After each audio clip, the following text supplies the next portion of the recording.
BNP ও তার সহযোগী সংগঠনগুলোর কমিটিতে হঠাৎ সংযোজন বিয়োজনের ঘটনায় আওয়ামী লীগ নেতারা উল্লাস প্রকাশ করতেই পারেন। ভাবতে পারেন প্রতিপক্ষ যত দুর্বল হবে তাদের শক্তি ও জনপ্রিয়তা ততই বাড়বে, কিন্তু মাঠ পর্যায়ের চিত্র তা মোটেই সমর্থন করে না। পেশাগত কারণে আওয়ামী লীগের বিভিন্ন স্তরের নেতাদের সঙ্গে প্রায়ই আমাদের আলোচনা হয়। ব্যক্তিগত আলাপে অনেকেই দুঃখ বেদনার কথা বলেন, ক্ষোভের কথাও জানান।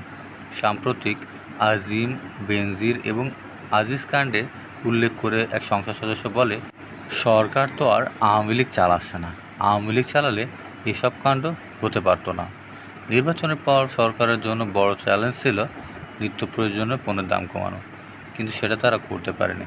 বিশেষ করে খাদ্যপণ্যের দাম লাফিয়ে লাফিয়ে বাড়ছে। গত 15 বছরে সবথেকে বড় যে খাতে ধস নেমেছে তা হলো ব্যাংকিং খাত। নানা কায়দা কৌশলে সরকারের মন্দ ব্যাংকগুলোকে টেনে তুলতে পারছে না। খেলাপি ঋণের পরিমাণও বেড়েই চলেছে।